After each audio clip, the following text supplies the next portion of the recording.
비바람이 치다. 언니 큰일 났어. 빚쟁이들이 몰려와서 집이 발칵 뒤집혔어. 어떡하면 좋지?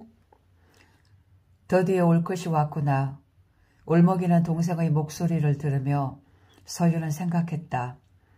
대학 1학년이 되던 해 아시아 금융위기로 인해 아버지가 운영하던 사업이 부도를 맞은 것이다.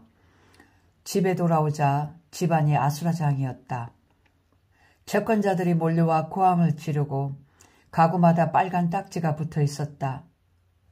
사실 서유는 이 같은 상황을 미리 예측하고 있었다. 아빠, 2년 후에 사업에 위기가 올 거예요. 미리 준비하셔야 해요.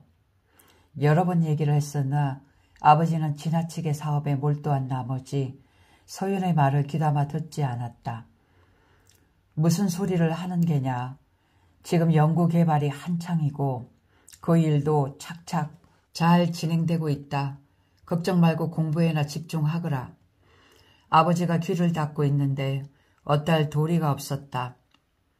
난장판이 된 거실에서 가족들은 절망에 빠져 있었지만 서윤만은 홀로 차분했다. 그 평화로운 모습에 가족들은 놀랐고 그녀에게 의지했다. 시리에 빠진 어머니와 동생에게 힘을 준 것도 서윤이었다. 이럴 때일수록 마음을 다스리는 게 중요해요. 그래야 일이 쉽게 풀리니까요. 곧 도와줄 사람도 나타나고 결국은 문제가 해결될 터이니 걱정하지 마세요. 회오리 바람은 내내 불지 않고 소나기도 계속 내리지 않는다. 노자. 서유는 잘 알고 있었다. 위기가 닥쳐도 마음만 잘 다스리면 커다란 행운이 오게 된다는 것을. 집을 담보로 재판이 8개나 걸려있고 경제적으로도 힘든 상황이었지만 서윤 덕분에 가족들은 힘을 낼 수 있었다. 서윤 또한 집안 사정을 내색하지 않은 채 대학 생활에 충실했다. 다음 해가 되어 그녀는 중대한 결심을 하게 되었다. 운에서 나타나는 힘든 일을 모두 겪어보겠다고 마음먹은 것이다. 힘들어하는 사람들의 마음을 직접 느끼고 그것에 가까이 다가가기 위해 생각해낸 방법이었다.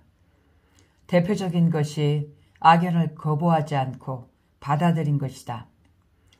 그 때문에 가까운 이웃에게 배신당하는 경험을 해야 했고 연인이었던 이에게 스토킹을 당하는 일을 겪어내야 했다.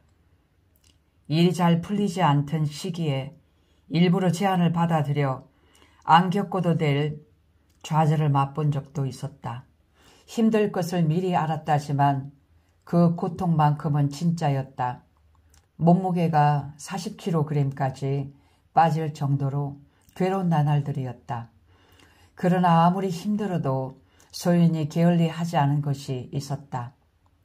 바로 마음 공부였다. 그녀는 매일같이 자신의 느낌과 대응 방법을 모두 기록하고 성찰했다. 이 과정을 통해 소윤은 구체적으로 깨닫게 되었다. 마음먹는 것에 따라 얼마든지 실현에서 벗어날 수 있다는 것을. 한 발 더 나아가 사람들의 아픔을 보듬어주는 방법에 대해서도 더 생각해 보게 되었다. 되돌아보면 모두 책에서 얻기 힘든 귀한 배움이었다. 몇 년이 지난 후 아버지의 사업 문제는 무사히 마무리되었다. 어머니는 위기를 발판 삼아 집안을 더 크게 일으켰고 소윤도 다시 건강을 회복했다. 어려움을 겪고 난 뒤 그녀는 더 단단하고 깊어졌다. 이제 새 시대를 맞을 준비가 되었다. 사람마다 운의 형태가 다 다르고 속도도 다 틀려요. 이 운이란 것은 바람과 같은 것이어서 잠깐 왔다가 또 지나가기도 해요. 특히나 1년 운세 같은 경우에는 1년 반짝 나에게 주어지는 내 주변의 환경이다라고 볼 수가 있어요. 아무리 좋은 환경이 온다고 하더라도 내가 어떤 마음으로 이 운을 받아들이느냐, 결국은 관점의 차이라고 보여집니다.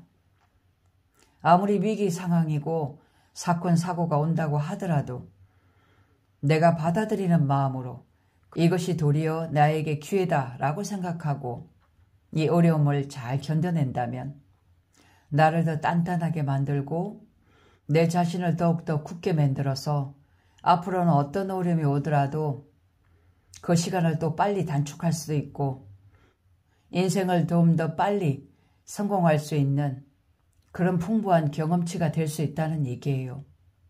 그래서 내 마음이 부정 마음에 가 있나 긍정 마음에 가 있나 한끗 차이라는 거죠. 먼저 받아들이는 마음이 참 중요하다고 보여집니다. 무조건 좋은 일만 오는 사람은 단 한 사람도 없습니다. 힘든 운을 즐기십시오. 그리고 긍정으로 받아내십시오. 그러면 다음 해년은 반드시 비온 뒤에 땅이 굳건하듯이 반드시 인생의 성공의 경험치와 디딤돌이 될 것입니다.